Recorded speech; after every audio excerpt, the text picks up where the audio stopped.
It was a Tuesday night when my fiancée said it. It wasn't a fight. There were no raised voices. It was worse. It was a calm conversation, the way you might communicate a schedule adjustment, a decision already made that she was passing along to me as a courtesy before finalizing with the wedding planner. "We need to talk about the guest list," she said, sitting on the bed with a tablet in her hand, opening a file she'd clearly prepared before calling me into the conversation. I sat in the chair across from her, waited. "So, my mother is concerned about the profile of the reception guests. The venue we chose holds 200 people, and we're already at 176. We need to make some cuts." I kept waiting. I could feel there was more coming.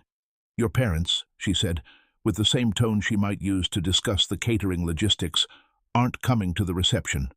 The silence that followed wasn't empty. It was the kind of silence that occupies space. "What do you mean?" I said finally. "Lucas, you understand. They don't fit the profile of the other guests. It would be awkward for everyone, including them. They'd feel out of place. I'm thinking about what's best for them too." I looked at her. At that face I'd been looking at for 3 years, believing I understood what was underneath it. "They'll be at the ceremony," she continued, as if she were being generous. "The ceremony is open to everyone, but the reception is a different level. My family's guests are from a different circle. It would be better for all of them if—" "Stop," she stopped. "You're telling me my parents aren't coming to my wedding?" "To the ceremony, yes. To the reception, to my wedding," I repeated, "which is both of our wedding, which I'm co-financing. You're telling me my parents aren't coming?" Her expression shifted registers, from administrative to persuasive. "Honey, I understand this seems hard, but think it through with me. Your father works at a tire shop. Your mother is a hairdresser. My family's guests are executives, doctors, lawyers. It's going to be uncomfortable. They themselves are going to feel—" "Let me tell you something," I said, and there was a calm in my voice I hadn't planned. It came from somewhere that wasn't my head. "If my parents aren't at the reception of my wedding, then I'm not going either. My name is Lucas Ferreira. I'm 32 years old. I grew up in Franca, in the interior of São Paulo state, the Leather City as it's called. My father, João, has run a tire shop for 30 years. Not a modern tire shop in a strip mall, a roadside tire shop, with the smell of burnt rubber that never fully comes out of your clothes. He wakes up at 6 in the morning, 6 days a week, and he goes to work. My mother, Dalva, was a hairdresser for 25 years. Today, she works independently from home, with the chair she bought herself when I was 7 years old, which she keeps as if it were fine furniture. She always smelled of ammonia when she came home. That hair dye smell I learned to associate with her hugs. I am their only child, and I was the first in the family to get a university degree. I studied business administration in Ribeirão Preto, then did a postgraduate specialization in corporate finance in São Paulo. Today, I'm a senior analyst at an investment management firm in the city center. I earn well. I live in a 2-bedroom apartment in Pinheiros that I bought 2 years ago. My parents come to visit once a month. My father sleeps in the guest room and stays up late watching the news. My mother does the dishes in the sink before bed because leaving dirty dishes overnight brings laziness. I stopped arguing about that habit years ago. I actually think she's right. They are the most honest people I know, not in the performative sense of honesty that appears in graduation speeches. In the practical, daily sense, the man who could charge more for the service and doesn't, the woman who tells a client, "This product isn't going to work for your hair," even when it costs her the sale. When I became an adult and started understanding the world beyond Franca, I realized that kind of honesty is rarer than I'd imagined. I met Camilla in 2020, in a remote work meeting. She was marketing manager at a company that was a client of the firm where I worked. We exchanged professional messages for months before anything turned personal. Camilla comes from a completely different family than mine. Her father, Helio, is a cardiologist with his own practice on Paulista Avenue. Her mother, Fernanda, has never worked outside the home. She considers herself a household administrator and uses that title with a seriousness I took a while to understand wasn't ironic. They live in a 300-square-meter apartment in Itaim Bibi. Camilla grew up in private school, did a study abroad in Portugal in high school, graduated in communications, and went directly into the corporate market with the kind of resume that opens certain doors that stay closed for people with the resume I have. When I met her, I thought the differences in origin were just that, differences in origin. that what a person builds is more important than where they start, and she seemed genuinely committed to that idea. She talked about diversity, about empathy, about not judging by appearances. It took me a while to realize those values were, for her, presentation concepts, things to say, not to live. But I didn't realize it right away. Love is a lens that distorts. The first signs were small. The first time my parents visited São Paulo after Camila and I were officially dating, we arranged a dinner together at a decent restaurant in Moema. Not modest, not ostentatious, just a good Brazilian food restaurant. My father ordered the steak with fries. My mother ordered the feijoada, which was the daily special. They talked about Franca, about the tire shop, about the neighbor's daughter who had just gotten married. Camila was polite through the entire dinner, perfect on the surface. But on the way back, in the rideshare we took together, she said, "Your dad is pretty charming." "He is," I agreed. "But he eats with his mouth open." I looked at her. My mother would have a fit if she saw that at the dinner table. I stayed quiet. That comment didn't deserve a response, and I knew that if I responded I was going to say something I didn't want to say right then. I let it go. I should have let it go differently. I should have said something, but I didn't. That became the pattern of the next 2 years. I let it go. She advanced a millimeter. I let it go. She advanced another millimeter, and by the time I noticed, I had let her advance meters. The dinner at her parents' place was the second thing that made me pause. I was formally introduced to Helio and Fernanda about 4 months after Camila and I started dating. Sunday dinner, Itaim apartment.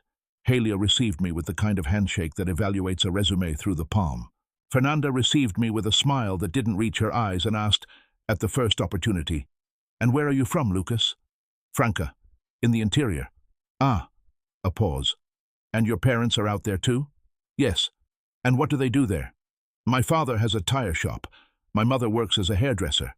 Fernanda's smile didn't change. That was exactly the problem. It didn't change at all, which meant she'd already processed the information and filed it where she wanted it before she'd even asked. "How lovely," she said. "Honest work. Honest work. Same category as noble, a compliment that, carefully examined, isn't one. It's an elegant way of classifying. Over that dinner, I understood some things about Camilla's family, that they evaluated people by specific coordinates, neighborhood of residence, school attended, professional category, type of car, and that I'd passed their calibration. Apartment in Pinheiros, good job, good income. But my origin remained a variable to be managed. I went home thinking Camila was different from her parents, that she'd moved away from that mindset, that what I saw in her day-to-day wasn't that. I was naive. The engagement happened in February of last year. I proposed at a restaurant in São Paulo that we'd been going to since the beginning of the relationship. Simple, no performance. It was the kind of proposal I wanted to make, and she said yes the way the Camila I believed I knew would say yes. We both cried a little. It was real in that moment. The problem is that the engagement changed the dynamic with her family in a way I hadn't foreseen. While I was a boyfriend, I was a variable in Camilla's present, subject to change. When I became a fiancé, I suddenly became the whole family's project. Fernanda called Camila 3-4 times a week discussing wedding details. Helio got involved in conversations about the venue, which venue would look right with their guests. The guest list started growing from Camilla's side in a way that made clear who was emotionally financing whose decisions. I noticed, but let it go. Because Camilla seemed happy, and I loved Camilla, or I loved the idea of her that I'd constructed. I didn't yet have enough clarity to distinguish. The guest list conversation was in October, 2 months between the engagement and that Tuesday night. 2 months of wedding planners, catering tastings, venue visits, photographer meetings, 2 months of feeling progressively like an assistant at an event I was funding half of, but wasn't quite being consulted on. When she told me my parents weren't coming to the reception, I wasn't surprised. And that lack of surprise was what alarmed me. It meant I'd already normalized the idea enough that it was possible, that over 2 years of the relationship, through the engagement and through 2 months of planning, she had prepared me for this moment in ways I hadn't noticed. It had been gradual. The comment about my father eating with his mouth open, the observation, months later, that my mother was too enthusiastic at a birthday dinner, the suggestion that perhaps at the wedding it would be more elegant, if my parents stayed at a different hotel from her relatives, to avoid awkward moments. The questions about what my father was going to wear so he wouldn't stand out. Each of those things, separately, I'd let go. Together, they formed a preparation. If my parents aren't at the reception of my wedding, then I'm not going either. Camilla looked at me with the expression of someone who just heard something irrational. Lucas, you can't be serious. I'm the most serious I've ever been in any conversation with you. But this is ridiculous. It's our wedding reception. You're going to walk away from everything we planned, from everything we organized, because you decided my parents can't be there. Yes, I'm walking away from that. She set the tablet aside. The register shifted back to persuasive, now with a layer of something that looked like genuine concern, but that I'd learned to recognize as the instrumentalization of concern. You're putting your parents above our relationship. No, I'm placing the dignity of my parents as a basic precondition for our relationship. Those are different things. Dignity? She frowned. Nobody's attacking anyone's dignity. I'm being practical about the guest dynamic. Camilla, I breathed. You said they don't fit the profile of the other guests, that it would be awkward, that your circle is made up of executives and doctors, and that my parents, who have worked honestly for 30 years, are not at the same level. I didn't say that exactly. You said exactly that. With different words, but you said exactly that. She went quiet, and in that silence I understood something I should have understood earlier, that the different words were the method, that the refinement of the language was what allowed her to say things that, said directly, she couldn't defend. I need to think, I said. I stood up, grabbed my keys, left. I walked the neighborhood with no particular destination. It was almost 11 at night. The streets were quiet, and I needed the kind of air that doesn't exist inside apartments. I thought about concrete things. I thought about my father, Juan Ferreira, who woke up at 6 in the morning for 30 years so I could have the conditions to study, who never asked for credit, who came to my graduation dinner in a suit bought at a department store and was prouder than anyone I've ever seen at any graduation. I thought about my mother, Dalva, who saved for years in a bank installment plan to give me a trip to see Rio de Janeiro when I turned 18, who, when the time came for me to move to São Paulo, helped set up the apartment with such careful attention to detail that I still have the shelf she suggested in the exact spot she indicated. I thought about what it would mean to call them and say they weren't coming to the wedding, and then call again to say there was no wedding. And the order of those phone calls mattered, because the second was less devastating than the first, paradoxical as that might sound. I also thought about myself, about how I'd let it advance this far, about how, at every small concession, I'd signaled that it was possible to advance more, about how I'd prioritized the surface harmony of the relationship over the defense of the people I loved most in the world. This wasn't just about Camilla. It was also about me. I came back to the apartment about an hour later. She was still awake, waiting. At least she had that. I need to say some things, I said, and I need you to listen without interrupting. She nodded. I sat. At some point in the last 3 years, I let you establish a silent hierarchy inside our relationship. A hierarchy where your family, your circle, your standards were the measure of value, and where my family was something to be tolerated, managed, kept at a distance when necessary. She was about to speak. I raised my hand. It's not just about tonight. It's about the comment about my father eating with his mouth open. It's about my mother being too enthusiastic. It's about the suggestion that they stay at a different hotel. It's about every time you used the word awkward in relation to them. I let it go every single time. And by letting it go, I was signaling that it was possible to continue. That's also my responsibility. Pause. But I'm not going to keep signaling that. Lucas, let me finish. You said my parents don't fit the profile of the guests, but the issue is simpler than profile. You're embarrassed by them, and you're embarrassed by me for coming from them. Maybe you haven't seen it that clearly in yourself, but that's what it is. Her face changed. That's unfair, she said. Is it true, or is it unfair? Silence. I can understand that you grew up in a different world, that your references are different. I never demanded that you be someone you're not, but I require, and this is a flaw, not an expectation, that the people who made me who I am be treated with basic respect, not with fanfare, with basic respect. I've never been disrespectful to them. You just told me they don't belong at your wedding because they work differently from the people in your circle. Call it whatever you want." The conversation lasted another 2 hours. Camilla tried several approaches. She tried the practicality angle. It really was a venue capacity issue. She tried the reasonableness angle. She had accepted so many other things. She tried the guilt angle. I was being inflexible at a moment that should have been a celebration. I listened to all of it. Not because I needed to hear it to be convinced, I already was, but because there were 3 years of relationship there, and I wanted to be certain I wasn't making an impulsive decision. I wanted to be sure I was seeing what I was seeing, not something I'd distorted. With each argument, I became more certain. Not because the arguments were poor, some were understandable in isolation, but because the pattern was clear.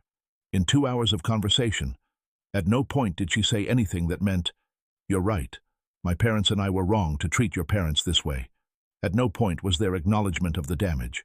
There were only explanations, contextualizations, redistributions of blame, and that told me more about who she was than any speech about diversity and empathy she had ever given. I didn't end the relationship that night. I know some people expect that kind of immediate resolution, but it's not what happened. I said I needed space to think, and that was true, not as a figure of speech, but literally. In the days that followed, we didn't see each other. We exchanged a few short messages. She sent a 12-minute voice message that I listened to twice. On the second listen, I realized it was a longer repeat of the same arguments from the previous night. I thought a lot.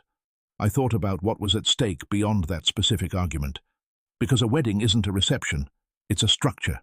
It's an agreement about how two people are going to function together, what values are going to guide decisions, what gets prioritized when there's conflict. And if the structure Camilla was proposing was one where my origin was subordinate to hers, where my parents were an element to be managed, where I needed to distance myself from the people who formed me in order to belong to the world she considered appropriate, that wasn't a structure I wanted to live inside, not because my origin is superior to hers, but because any structure where someone's origin is grounds for subordination is an unhealthy structure. I called my father on a Thursday morning. He was at the tire shop, as always. I could hear the background noise, air compressor, radio playing country music, his employee's voice calling about something. "Lucas? What is it, son?" "Nothing bad," I said right away. "I just wanted to talk." I didn't tell him the full details of the argument. I said that Camilla and I were going through a difficult moment, that the wedding might not happen as planned, that he and my mother didn't need to worry because I was okay. My father was quiet for a moment. "Son," he finally said, "have you already made a decision, or are you still thinking?" "Still thinking." "Then think it through properly. No rush. A wrong marriage is worse than no marriage." That sentence, said in the husky voice of a man who has woken up at 6 in the morning for 30 years, was worth more than 2 hours of conversation. Then I called my mother. She cried a little. Not from sadness, she said, but from relief.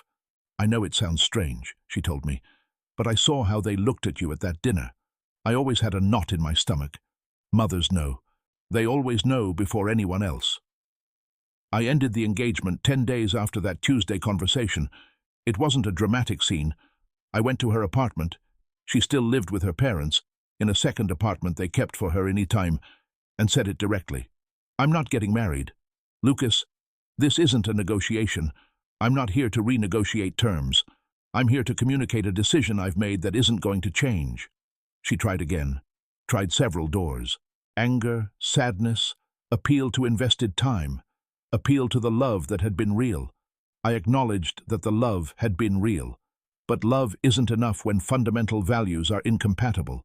That, too, I had learned. I left the apartment with the jewelry I'd given her. She wanted to return it, and I accepted, and went to my car, started the engine, sat for a minute without leaving. I didn't feel relief yet. Too early for relief. I felt the weight of something concluded, not the weight of something that had gone wrong, but the weight of something that had reached its natural end after lasting longer than it should have. Then I pulled out of the parking lot and drove away. In the months that followed, some things happened.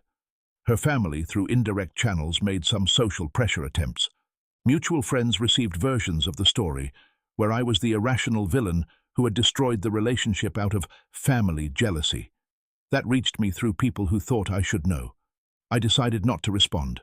Not because I had no response, but because I understood that engaging with that narrative meant accepting that the issue was about jealousy or a planning disagreement. The issue was about values, and values don't get debated in social media versions. Some of my friends sided with her. Others supported me. A third group stayed on the fence, which I understand completely. It's an uncomfortable position, but an honest one. I had some hard months. I won't romanticize it. There were difficult nights, days when I wondered whether I'd overreacted, moments when I missed not Camilla specifically, but the version of her I'd constructed in my head in the early years. But I never regretted it. Not once. I want to talk about my father for a moment, because he's at the center of all of this, even though he never knew the full details. João Ferreira is 60 years old. He completed high school, didn't go to university, opened the tire shop with a bank loan when he was 26. He paid off the loan in 3 years, expanded the business, hired 4 employees, never bounced a check. He reads the newspaper on Sundays, the actual printed newspaper, which he still subscribes to. He votes in local elections with more information than most of the analysts I work with. He repairs tires with a precision that no university teaches. It's technical knowledge accumulated over decades that has real value in the real world. When I was a child and broke something at home, my father didn't scold me. He'd call me over to look at what had broken together, explain what had failed, and teach me how to fix it. Most of the important lessons I carry from childhood have that format. Look together at what broke and learn what failed. When Camilla said he didn't fit the profile of the wedding reception guests, she was describing a man she'd never bothered to know. She was dismissing decades of an honest life through a surface reading of social class. And the worst part is that she thought she was being reasonable. There's something I want to say to anyone listening to this who may be in something similar. What I've described isn't an extreme situation. It's a common one, occurring in various forms in many relationships, when two different worlds meet and one decides the other has less value. It might be subtler than what I experienced. It might be the comment that was just a joke. It might be the slightly embarrassed laugh in front of your friends when you mention where you came from. It might be the suggestion, disguised as concern, that maybe you should create some distance from who you were before you became who you are now. Each of those things, separately, seems manageable. Together, they're a project. A reformatting project. To distance you from the origins that formed you so you fit better into the other person's world. And the result of that project, if you let it happen, is that you become a version of yourself that's lost connection with what's real. It's not worth it. Today, a year and some months after that Tuesday, I'm well. I don't want to use the language of someone who gracefully and smoothly overcame something. There were hard months, and I've already said that. But I'm genuinely well, not performatively well. My parents come to São Paulo once a month as always. My father still sleeps in the guest room and stays up watching the news. My mother still does the dishes in the sink before bed. And I no longer feel any need to explain or contextualize those habits for anyone. Last month, my father helped me replace the windshield on my car. He came to visit, saw it was cracked, and spent a whole afternoon taking care of it without my having asked. We had a steak at the kitchen table, listened to the game on the car radio, then had coffee before he went to rest. It was one of the best days I'd had in the past year. Not because it was extraordinary, because it was exactly what it is. My father, me, an ordinary afternoon, nothing to prove to anyone.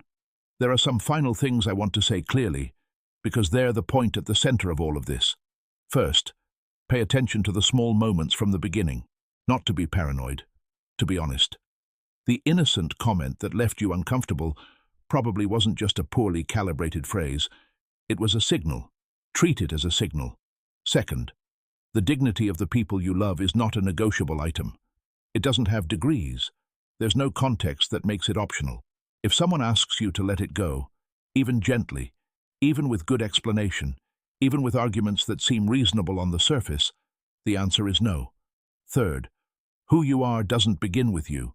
It begins with who formed you. If someone doesn't respect your origin, they don't fully respect you. And a marriage built on incomplete respect is going to crack at the fault line you tried to ignore. Fourth, taking time to make a decision isn't weakness. I didn't end the engagement that night. I needed 10 days. Those 10 days were necessary. The question isn't being fast, it's being honest. And fifth, the most important of all, You don't need to defend where you came from. You only need to not let someone convince you that where you came from is a reason for shame, because it isn't. My parents never knew the full details of what happened. I know they probably should have, but I made the decision to protect them from this specific knowledge. Not because they're fragile, neither of them is fragile, but because what they'd have needed to carry upon knowing they'd been removed from a guest list for not fitting the profile would have added nothing useful to their lives. What I told them was that Camilla and I had realized we weren't compatible, that it had been a mutual decision, that they didn't need to worry because I was okay. My father responded, "Son, whoever marries has to be happy. If it wasn't going to be happy, you did right." My mother responded, "You'll find someone who sees you properly." Who sees you properly? She didn't know she was saying something that was exactly right. Or maybe she knew more than she let on. Mothers usually do. There's something I never told Camilla, but that I think should have been said. In the last conversation we had, when I went to her apartment to communicate the end, she said, in a moment of honesty that seemed genuine, "I never thought your parents were less than anyone. I just thought certain contexts call for certain compositions." I let it go. But what I should have said, and what I'm saying now for you listening, because it's the central point of everything, is contexts don't define the value of people. The composition you want for a context says something about how you see the people within it. When you build a context where my parents don't fit, you're saying something about the value you assign them. It doesn't matter that you use the word context instead of value. The result is the same. And I couldn't marry someone who saw my parents that way. Not because it was a crime, but because the marriage was going to happen the day after that conversation, and the month after, and the year after. And on each of those days, I was going to wake up beside someone who thought my father and mother were people of a different level than herself. I can't imagine anything lonelier than that. There's a question people ask me when I tell this story. But do you think she loved you? It's a good question. It's not simple. I believe she did, within the definition of love she had. But her definition of love included a taxonomy, a ranking of who people are based on external criteria. And within that taxonomy I passed. But my origin, my parents, didn't. And that creates a strange form of love. It loves you, but not the parts of you that come from where you come from. Is that possible? Technically, yes. But is it complete love? No. Complete love includes origin. It doesn't need to idolize origin. It doesn't need to pretend the differences don't exist. But it needs to treat with basic respect the root of who a person is. Without that, it's not complete love. It's selective love. And selective love, applied to a marriage structure that's going to last decades, produces erosion. The last thing I do before sleeping most nights is put my phone on silent and put on a playlist that my mother helped me build. She made it when I moved to São Paulo. She compiled a list of songs she used to play when I was a kid, the ones she'd put on in the kitchen on Sunday mornings while cooking. Old Brazilian country music, MPB, some forró every now and then. She's not a playlist expert. It was one of the few things she used her phone to do without asking me for help. She was proud of how it turned out. The playlist has existed on my Spotify for 4 years. I still listen to it regularly. It's one of the most valuable things I have, not by market value, but because it was made of unconditional love. The kind that doesn't ask if you fit the profile. The kind that only wants you to sleep well. That's the love I'm waiting to find outside my family too. And I'll find it. I'm at peace with however long it takes. Until the next story. Script Registry. Fiancée N. AB03, EN05, CF05, TE07, RV02, DS03, RT03, PN03, DP03, MD04, PC03, CC02, JE04, DD03, CE03, TT04, NA02, EP01, RM03, RO02, CV03, TC02, EC04. Sensory anchor. The smell of ammonia from her hugs. The smell of burnt rubber in his father's clothes. Semantic field. Profile. Fit. Level. Composition. Context. Awkward. Manage. Belong. Narrator. Lucas Ferreira, 32, Senior Analyst, Pinheiros, São Paulo. Characters. João, Father, Chili Shop Franca. Dalva, Mother, Hairdresser. Camila, Fiancée. Hélio and Fernanda, her parents. But let me tell you about those 10 days, because they were the strangest I've ever lived. Camilla and I weren't seeing each other. We exchanged messages, but few. I'd established this distance intentionally, not as punishment, but as genuine necessity. I needed to think without the influence of her presence. During those 10 days, I examined the entire relationship, not in a ruminative way, not the kind that produces anxiety without conclusion, deliberately. The way you review a contract looking for the clauses you didn't read carefully enough the first time. What I found surprised me, not by its novelty, but by its volume.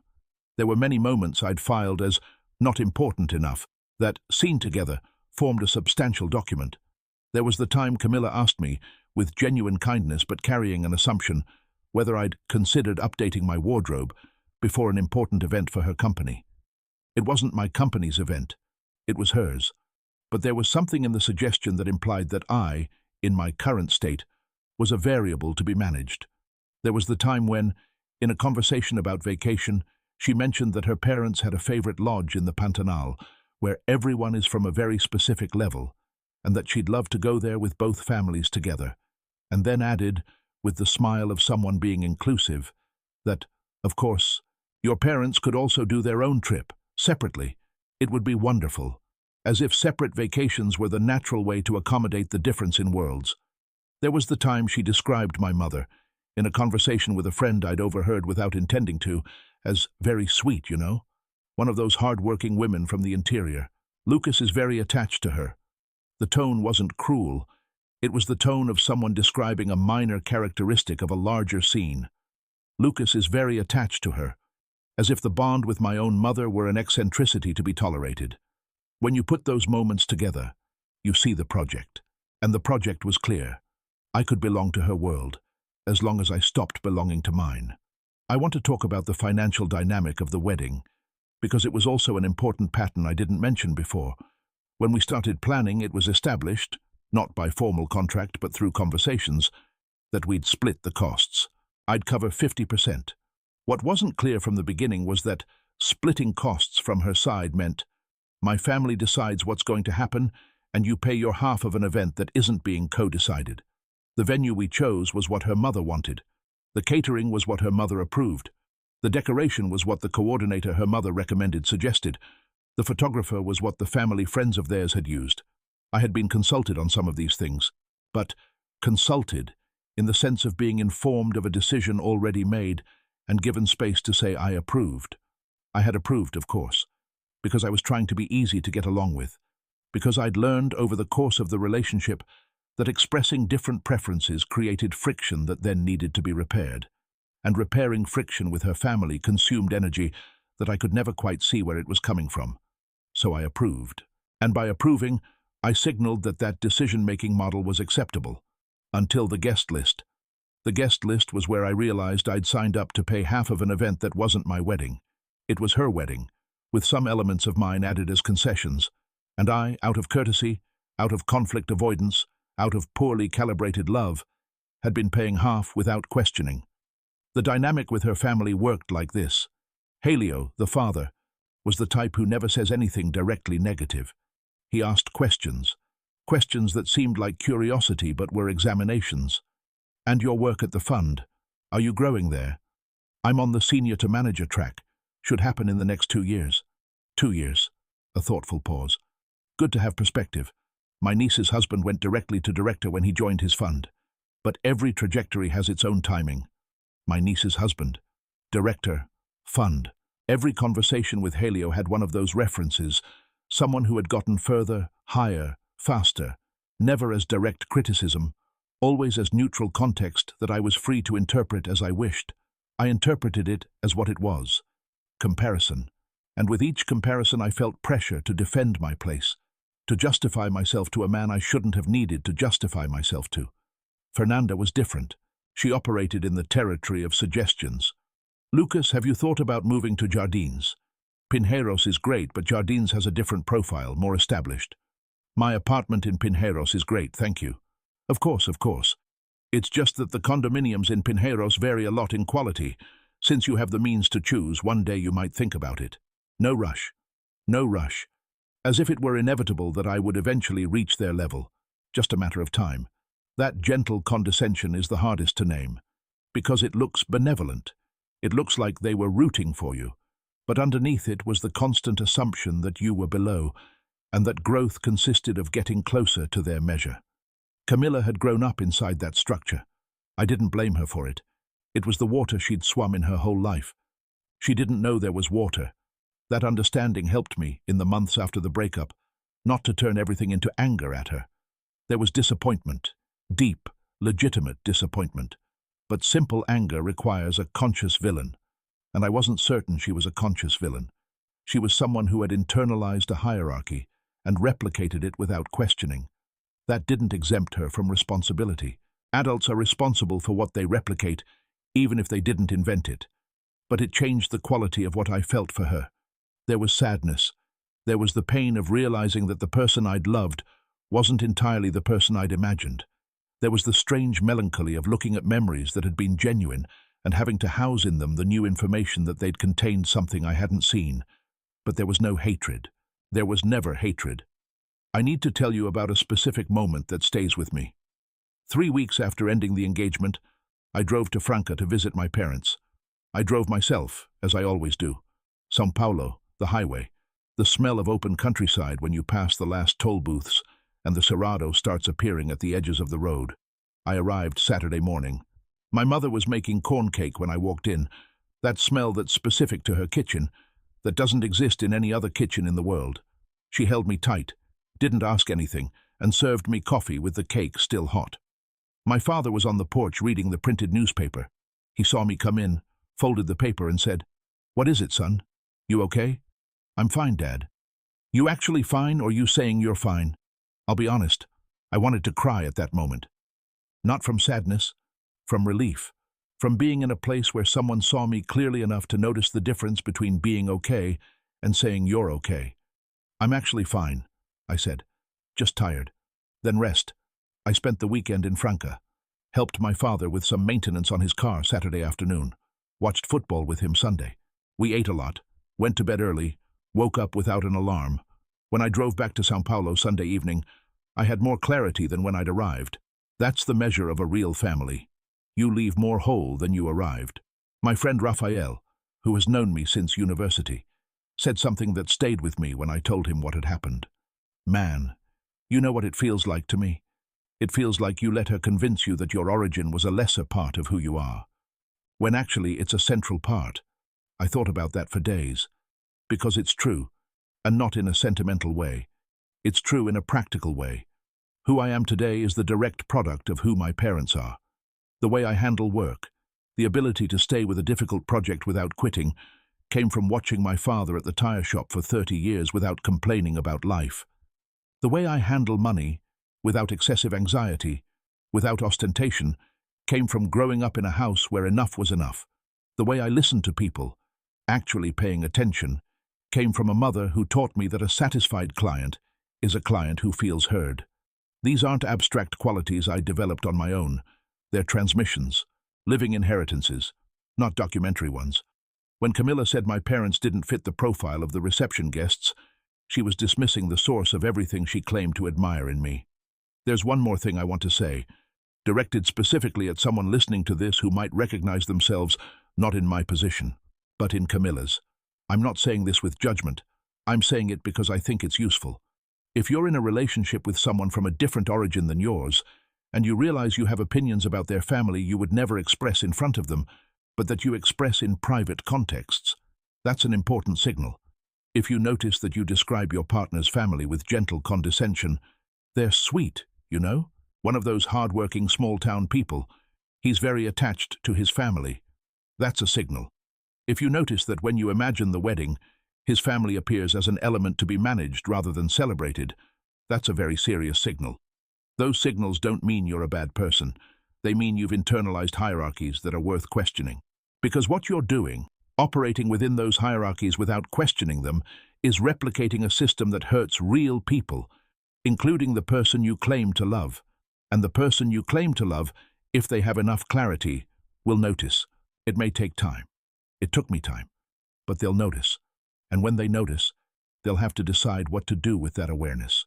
Better that the awareness comes to both of you early than to one of you late. I'm ending this story where it began. On a Tuesday night, but not the same Tuesday. A few weeks ago, on a Tuesday night, I was on the balcony of my apartment in Pinheiros with a beer, doing nothing in particular, not with anyone specific, and I realized I was okay. Not the performative satisfaction of someone trying to convince themselves or others. The quiet kind of well-being that exists when you're not carrying weight that isn't yours. I no longer carry the weight of adjusting myself. I no longer carry the weight of contextualizing where I come from. I no longer carry the weight of doing enough to belong to someone else's level. I only carry what's mine. And what's mine includes a father who repairs tires for 30 years with surgical precision. A mother who still does the dishes in the sink before bed because leaving dirty dishes overnight brings laziness. A story that begins in the interior of São Paulo state and that doesn't need any editing to be told. That's not little. That's everything. If this story stayed with you, like and subscribe to the channel. Leave a comment telling me what you would have done. I read all of them. Until the next story. Let me tell you something about Franca that I rarely mention outside the context of explaining where I come from, but that matters for this story. Franca is a city that takes pride in something that doesn't show up in quality of life rankings. The ability to make a lot from a little. Leather, the product that defined the city industrially, is a material that begins as a byproduct and transforms into something of genuine value through work and technique. There's something in that metaphor that is genuinely Franca. My father learned to repair tires in the early 90s, when the tire shop he worked at closed, and the owner offered him the equipment as payment for the weeks of back wages he was owed. He had no money to rent a space. He started on borrowed land from a friend, with a makeshift corrugated roof. In 30 years, that improvised tire shop became a business with a fixed address, 4 employees, and a reputation in the city. Not the reputation that appears in business magazines. The reputation that exists when someone blows a tire at 6 in the evening on a Friday and knows exactly who to call. That has value. Not the kind that appears on LinkedIn. The kind that has real impact on the real lives of real people. When Camilla said my father didn't fit the profile, she was talking about a man who built that. She was dismissing 30 years of construction because the end product didn't have the veneer she recognized as value. That is a form of blindness. And marrying someone blind to what actually matters is entering a life where what you value most will remain invisible to the person beside you. Let me also say something about what the financial dynamics of the wedding planning revealed more broadly. I have a particular kind of professional background. I analyze value. Not market value in some abstract sense, but actual value. What things produce, what they cost, whether the return justifies the investment. It's what I do every day at work. During those 10 days of reflection, I applied that same analytical lens to the relationship. What I found was this. The entire structure of our relationship had been built on an implicit assumption that her family's framework was the correct one. That the relevant question was always, does this fit within our world? Where our meant her world, and mine was a variable that either adapted or was accommodated. The irony is that the qualities she most frequently cited as the reasons she loved me, my groundedness, my calm under pressure, my practical intelligence, my ability to work without complaining, were all direct products of the origin she was embarrassed by. You cannot love the fruit while being ashamed of the root. It doesn't work that way botanically, and it doesn't work that way in relationships either. I want to talk about the moment I called my father to tell him the engagement was over, not the immediate call after our argument, the one I made during the 10-day reflection. That call I kept vague. But there was a second call, after I'd ended the engagement formally, where I gave him a little more. He was at the tire shop, as always. I could hear his employee in the background, the air compressor, the specific rhythm of that place. Dad, I wanted to tell you. I ended the engagement. Officially. Silence. Are you okay? I'm okay. More than okay, actually. I think it was right. Another pause. Then he said something that I have thought about many times since. Son, you know what your grandfather always said? He said, a man can only walk straight if he knows where his feet are planted. You always knew where your feet were planted. Don't let anyone move them. He didn't know the details. He didn't need to. He gave me the exactly right thing without knowing what the exactly right thing was. That's what 30 years of honest work produces in a person, the ability to see what matters with precision and say it simply. A few months after the engagement ended, I ran into someone at a work event who knew Camilla, a colleague of hers I'd met a couple of times during the relationship. We exchanged some polite words. At a certain point she said, with what seemed like genuine curiosity, "I heard things didn't work out. I'm sorry." "Don't be," I said. "It was the right call." She looked at me for a moment. "You know," she said more carefully, "Camilla talked about you a lot. In a good way. But I always had the sense that—" She paused, as if deciding whether to continue. "That she liked who you were more than she liked where you came from." I nodded. "Yes," I said. "That's a very precise way to put it." We left it there, but that framing stayed with me because it's accurate. Liking who someone is while being uncomfortable with where they came from is not whole acceptance. It's partial acceptance with conditions attached. And conditional acceptance, over a lifetime, is a very lonely thing to live inside. Here's what I've been thinking about lately. The conversation I had with Camilla that Tuesday, the specific conversation, not the broader dynamic, lasted about 2 hours in total. And in those 2 hours, I said more direct, honest things about the relationship than I'd said in the entire previous 3 years combined. That is a problem I created partly, because honesty in a relationship isn't just about the big conversations. It's about the small ones. It's about saying, when the small comment lands wrong, "That bothered me, and here's why." It's about naming things early, when they're small, before they grow into something that requires a 2-hour conversation to begin to address. I didn't do that.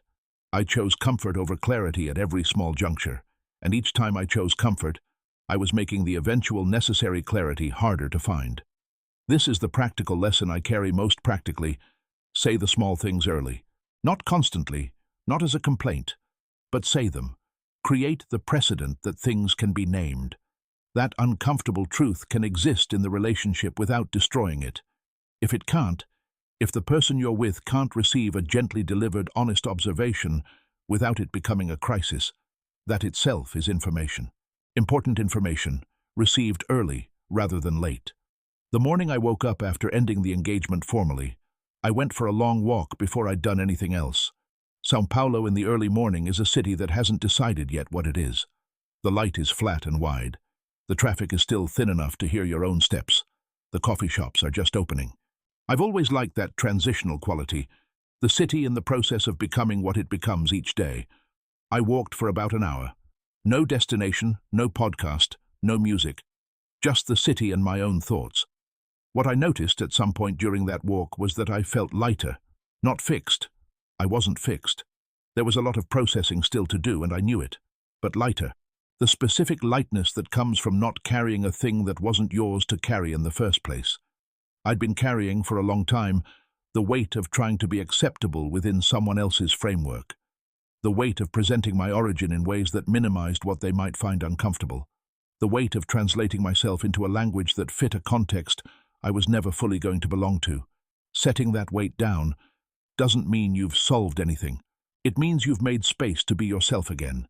And being yourself, without the translation layer, without the presentation management, without the constant calibration, is the starting point for everything that matters. I am today, at peace with where I am. Not because everything worked out perfectly. The apartment in Pinheiros is the same size it was. My job is the same job. I'm not in a relationship. Things are quiet in the way they're quiet when you've removed something that was creating noise. But I'm at peace with the decision I made, and with who I am. I know where I come from.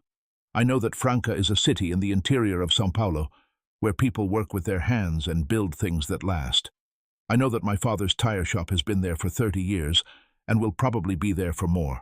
I know that my mother made a playlist for me with songs from my childhood that I still listen to before I sleep. I know all of that, and I carry it without apology. That's the version of myself I want to bring to whatever comes next, whatever relationship, whatever project, whatever life. Not the version that's been edited for acceptability, the one that knows where its feet are planted. My grandfather, apparently, knew what he was talking about. If this story resonated with you in any way, if any part of it felt familiar, let me know in the comments. Like the video if it was worth your time. Subscribe if you want to hear more stories like this one. I'll be here. Until the next one.